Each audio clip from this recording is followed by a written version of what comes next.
बहुत समय पहले की बात है। राजस्थान के एक विशाल रेगिस्तान के किनारे एक हरा भरा गांव बसा था। गांव के पास ही एक चौड़ी नदी बहती थी।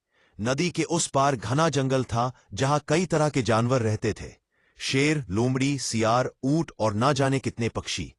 गांव और जंगल के बीच की दूरी ज्यादा नहीं थी, लेकिन बीच में रेत के ऊंचे ऊंचे टीले और कांटेदार झाड़ियां रास्ता कठिन बना देती थीं। इस जंगल में एक ऊंट और एक सियार रहते थे।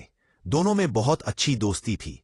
ऊंट शांत, सरल और दयालु स्वभाव का था, जबकि सियार चतुर, बातूनी और चालाक था। दोस्ती की शुरुआत। एक बार की बात है, गर्मी बहुत बढ़ गई थी। तालाब सूख चुके थे और पेड़ों की पत्तियां झुलसने लगी थी। ऐसे में दोनों दोस्तों को खाने पीने की बड़ी चिंता सताने लगी। एक दिन ऊंट बोला, भाई सियार, अब तो जंगल में ना तो हरी घास बची है और ना ही पानी, अब क्या करें?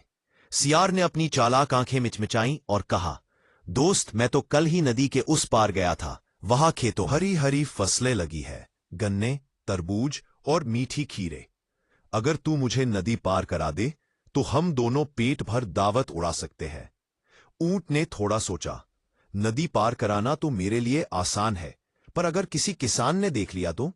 सियार हंसते हुए बोला, अरे डर मत, मैं सब संभाल लूंगा, तू बस मुझे अपनी पीठ पर बैठा ले। ऊंट को दोस्ती पर भरोसा था। उसने सियार को अपनी पीठ पर बैठाया और नदी की ठंडी धाराओं को पार करने लगा। पानी थोड़ा गहरा था, मगर ऊंट की लंबी टांगों से वे आसानी से किनारे पहुंच गए। नदी पार करते ही सियार सीधे गन्ने के खेत में कूद गया। वह बोला, वाह, आज तो मजा आ जाएगा। उसने गन्ने चबाने लगा, मीठे रस में मुंह लाल कर लिया। ऊंट भी पास ही एक खेत में घुस गया, जहां हरी हरी लौकी और खीरे लगे थे। उसने भी जी भरकर खाया। दोनों पेट भरकर खुश थे, लेकिन तभी सियार के मन में शरारत जाग उठी। वह बोला, दोस्त ऊंट, जब भी मैं पेट भरता हूं तो मुझे गाना गाने का मन करता है। ऊंट ने डरते हुए कहा, गाना? यहां खेतों में? अगर किसान जाग गया तो पकड़े जाएंगे। सियार बोला, अरे नहीं, गाना गाना मेरी आदत है, मैं रोक नहीं सकता, तू भी सुन ले। ऊंट ने बहुत समझाया, लेकिन सियार नहीं माना। वह जोर जोर से हुआ हुआ करने लगा। हुआ हुआ। पूरा खेत उसकी आवाज से गूंज उठा। किसान नींद से जाग गया। उसने अपने नौकरों को बुलाया, अरे, कोई जानवर खेत उजाड़ रहा है। पहले तो सब लाठियां लेकर खेत में पहुंचे। उन्होंने सियार को तो झाड़ियों में छिपते देखा, मगर वह फुर्तीला था, भाग निकला। बेचारा ऊंट बड़ा भारी था। वह पकड़ा गया और नदी में धकेल दिया। ऊंट कराहते हुए किसी तरह किनारे पहुंचा। फिर विश्वासघात का बदला।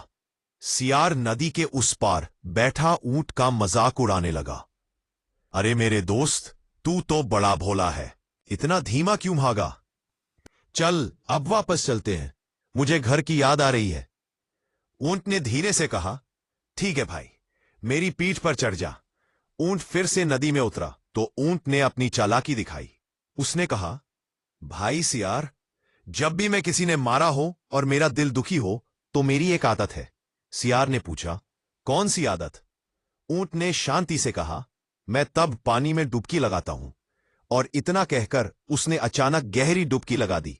सियार बचाओ बचाओ चिल्लाने लगा, लेकिन ऊंट ने 2-3 बार और डुबकी लगाई। किसी तरह सियार तैरकर किनारे पहुंचा, हांफता हुआ। ऊंट भी पानी से निकलकर बोला, दोस्ती में धोखा देना बुरा होता है सियार, आज जो तूने मेरे साथ किया वही तुझे वापस मिला। सियार शर्मिंदा होकर बोला, मुझे माफ कर दो दोस्त, अब कभी चालाकी नहीं करूंगा। ऊंट ने मुस्कुराते हुए कहा, अगर सच्चे दिल से कह रहा है तो माफ किया, लेकिन याद रख, धोखा देने वाला कभी सच्चा मित्र नहीं होता।